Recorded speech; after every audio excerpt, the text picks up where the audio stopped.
ఇవాళ మనం పిల్లల స్నాక్ బాక్స్ కోసం ఒక హెల్తీ స్నాక్ ఎలా ప్రిపేర్ చేసుకోవాలో చూడబోతున్నాం. వీటి టేస్ట్ని పిల్లలు చాలా అంటే చాలా బాగా ఎంజాయ్ చేస్తారు. ముందుగా ఒక బౌల్లో 2 కప్పుల శనగపిండి, 1 కప్పు బియ్య పిండి, కొంచెం సాల్ట్ వేసి జల్లించుకోవాలి. ఇప్పుడు 3 స్పూన్లు మరిగించిన నెయ్యి వేసి నెయ్యి మొత్తం పిండిలో కలిసి బ్రెడ్ పొడి అయ్యేంత వరకు కలుపుకోవాలి. ఇప్పుడు 3/4 కప్పు వరకు వాటర్ తీసుకొని పిండి మొత్తం చపాతీ ముద్దలాగా కలుపుకోవాలి. ఇలా కలుపుకున్న పిండిని జంతికల చుట్లలో వేసి ఒక కడాయిలో ఆయిల్ తీసుకొని అది బాగా వేడయ్యాక మంటని మీడియం ఫ్లేమ్లో పెట్టుకొని ఒత్తుకోవాలి. ఇలా ఒకవైపు నురగ తగ్గిపోయాక మరోవైపు కూడా వేసుకొని బాగా కాల్చుకొని తీసి పక్కన పెట్టుకోవాలి. ఇవి పూర్తిగా చల్లారాక ముక్కలు చేసుకొని పక్కన పెట్టుకోవాలి.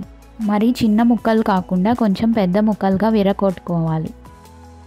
ఇప్పుడు బెల్లం పాకం కోసం ఎంతైతే శనగపిండి తీసుకున్నామో అంతే క్వాంటిటీలో బెల్లం కూడా తీసుకొని ఒక 1/2 కప్పు వరకు వాటర్ పోసుకొని బెల్లం మొత్తం వాటర్లో కరిగిపోయాక దానిని ఒకసారి స్ట్రెయిన్ చేసుకోవాలి.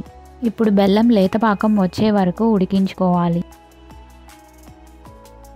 ఇప్పుడు మొత్తం పాకాన్ని వేసుకొని ఒకసారి ముక్కలకి అన్నిటికీ బాగా పట్టేంత వరకు కలుపుకోవాలి. వీటిని పూర్తిగా చల్లారనివ్వాలి. అంతే, ఎంతో టేస్టీగా ఈజీగా ఉండే హెల్దీ స్నాక్ రెడీ అయిపోయింది. వీటిని వారం 10 రోజుల వరకు ఎయిర్ టైట్ కంటైనర్లో పెట్టి స్టోర్ చేసుకోవచ్చు. ఇలాంటి మరెన్నో రెసిపీస్ కోసం ఫాలో అవ్వండి foodie art mania channel. Thank you for watching.